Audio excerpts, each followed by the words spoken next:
sur le chemin. En la prenant, il fâcha les abeilles. Allez, cours, cours, cours et cours, cours, cours plus vite, gros ours. Toutes les abeilles sont après toi pour te piquer. Allez, cours, cours, cours et cours, cours, cours, continue ta course. Si tu ralentis, elles vont bientôt te rattraper.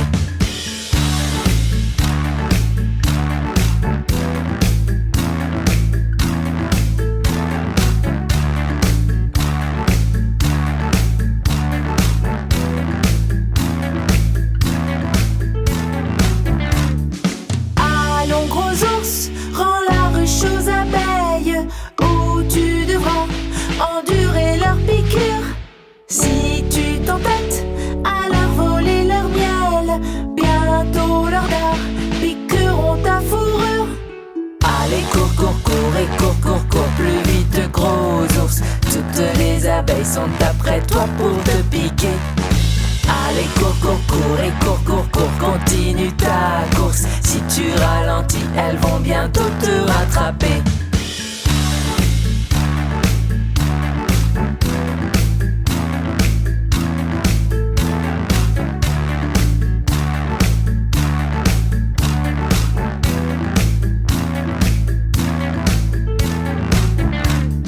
Finalement, le pauvre bougre épuisé lâcha la ruche qui retomba par terre. Mais les abeilles continuèrent à pourchasser l'ours qui avait provoqué leur colère. Allez, cours, cours, cours et cours, cours, cours plus vite, gros ours. Toutes les abeilles sont après toi pour te piquer. Allez, cours, cours, cours et cours, cours, cours, continue ta course. Si tu ralentis, elles vont bientôt te rattraper.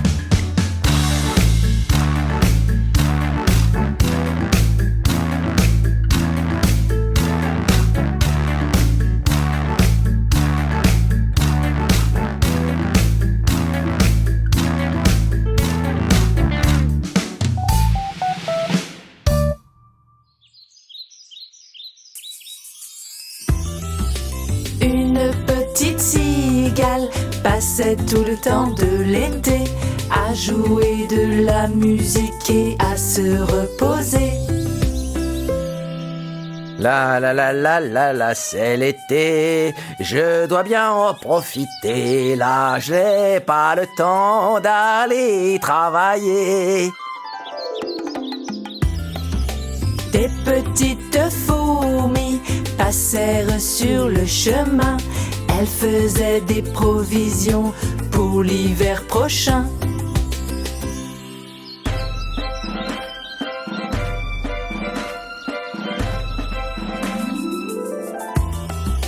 En passant devant l'insecte, une fourmi fatiguée par le poids de son fardeau finit par le faire tomber. Ma nourriture, elle est tombée. Qu'est-ce que vous faites, fourmi? Vous déménagez ou quoi? Non, Il y a un problème dans la forêt, peut-être. Vous essayez de fuir quelque chose? mais non. Alors pourquoi vous transportez autant de nourriture tout à coup? Réfléchis un peu. On fait des provisions pour l'hiver, voyons, tout simplement. Mais enfin, c'est ridicule. Vous avez tout le temps d'y penser. Vous feriez mieux de profiter de l'été tant qu'il fait beau comme moi. Et comment on survivra quand l'hiver sera là? Qu'est-ce qu'on mangera quand il n'y aura plus rien? Oh, moi pour ça, je m'en fais pas. Il y a toujours une solution. Eh bien, fais comme tu veux, Cigale. Moi, je vais quand même continuer mon travail. Hop! Et voilà, c'est reparti! La courageuse fourmi continua ses provisions et la cigale continua à jouer du violon. La, c'est l'été. La fourmi n'a rien compris. Elle pense qu'à travailler. Pauvre petite fourmi. Quand vint la fin de l'été et que l'hiver arriva, la neige recouvrit tout et il fit soudain très froid. L'hiver est là et je n'ai rien à manger depuis des jours. Si seulement j'avais pris la peine cet été de faire des provisions. Après avoir marché des jours et des nuits, la cigale arriva chez la fourmi. Petite fourmi, dis, tu es chez toi. C'est moi, la cigale. C'est toi? Qu'est-ce que tu fais là?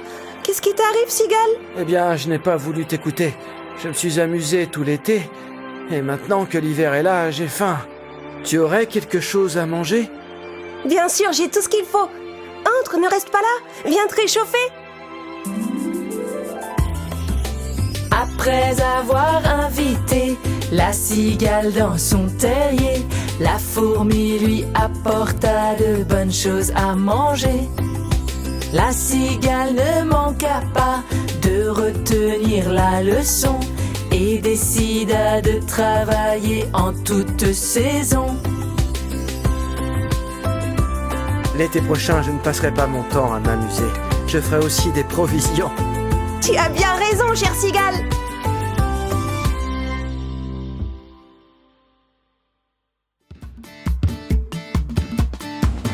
Un jour les petits cochons décidèrent comme des grands de se construire leur maison et de quitter leur maman. Elle prit soin de les prévenir qu'il était très important, quand on commence à bâtir, de le faire sérieusement. Le plus jeune des cochons choisit des battes de paille pour construire sa maison avec très peu de travail.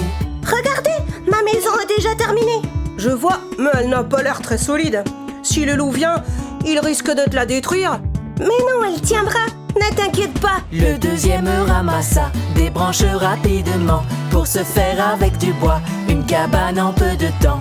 Mon frère, ta cabane est jolie, mais elle n'a pas l'air très solide. Tu n'as pas peur que le loup la détruise? Mais non, ne t'inquiète pas, elle est bien solide. L'aîné des trois cochons travailla sans s'arrêter pour se construire une maison bien solidement, pendant que ses petits frères ne pensaient qu'à jouer. Quand il eut enfin terminé, il était bien content. Mais un grand loup affamé s'approcha discrètement de la maisonnette en paille du plus petit cochon, et il frappa à la porte de sa maison. Ouvre la porte, petit cochon. Tu m'entends? Sinon, je te préviens, je vais souffler ta maison. Tu ne peux rien faire contre moi. Ma maison est bien solide. Le loup souffla et il souffla si bien qu'à force de souffler, la petite maison de paille finit par s'écrouler. Le pauvre petit cochon, afin de lui échapper, dut courir vers la maison de son frère et s'y cacher. Vite, referme bien la porte. Le loup risque d'arriver. Ne t'inquiète pas, il ne peut rien contre cette maison.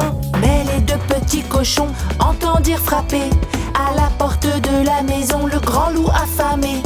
Ouvrez cette porte. Si vous refusez, je vous préviens, je vais souffler et je détruirai votre maison. Elle est solide, tu n'y arriveras pas. Le loup souffla et il souffla si bien qu'à force de souffler, la petite maison de bois finit par s'écrouler. Les pauvres petits cochons, afin de lui échapper, durent courir vers la maison bâtie par leur frère aîné. Grand frère, le loup arrive par ici, qu'est-ce qu'on va faire? Ne vous inquiétez pas, cette maison est solide. Les trois petits cochons entendirent frapper à la porte de la maison le grand loup affamé. Ouvrez-moi cette porte. Si vous refusez, je vous préviens, je vais souffler et je détruirai votre maison. Tu perds ton temps, vilain loup. Cette maison est bien solide. Le loup souffla et il souffla de toutes ses forces à plein poumon, mais jamais il ne parvint à faire tomber la maison. Le loup souffla et il souffla de toutes ses forces à plein poumon et finit par renoncer à manger les petits cochons. Mine, Marc, Kylian et Zoé jouaient avec des dinosaures quand Canard et Monsieur Poisson vinrent les retrouver. Oh, qu'est-ce que c'est que ça? Je n'ai jamais vu un jouet comme ça. Quel est ce drôle d'animal?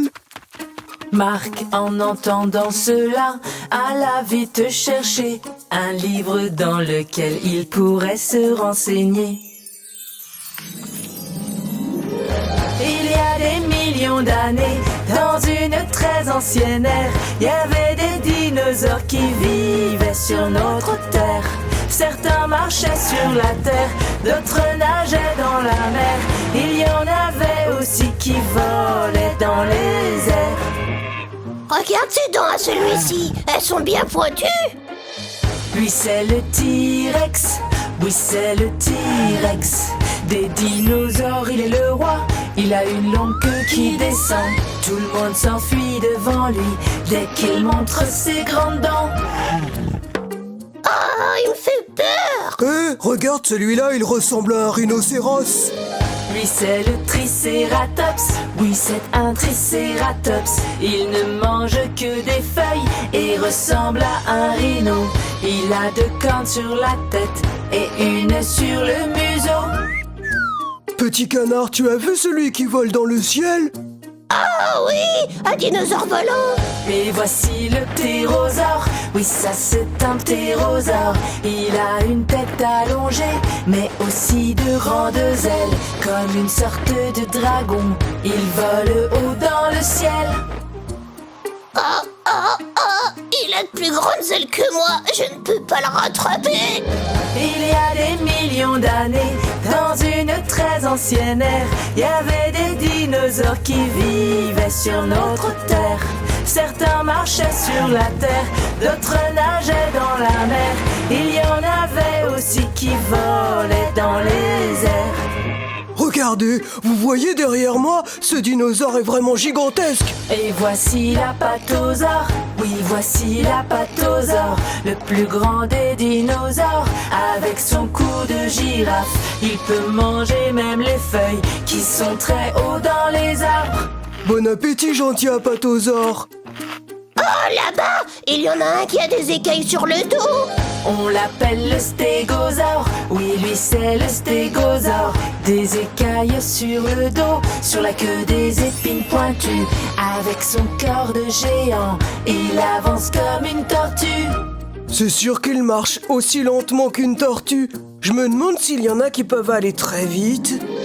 Il y a le vélociraptor, c'est lui le vélociraptor. Il a des dents acérées et il court à toute allure. Tu devrais te dépêcher si tu ne veux pas qu'il te capture. Oh, je crois qu'on ferait mieux de partir d'ici maintenant. Il y a des millions d'années, dans une très ancienne ère, il y avait des dinosaures qui vivaient sur notre terre. Certains marchaient sur la terre, d'autres nageaient dans la mer. Il y en avait aussi qui volaient dans les airs. Il y a des millions d'années, dans une très ancienne ère, il y avait des dinosaures qui vivaient sur notre terre. Certains marchaient sur la terre, d'autres nageaient dans la mer. Il y en avait aussi qui volaient dans les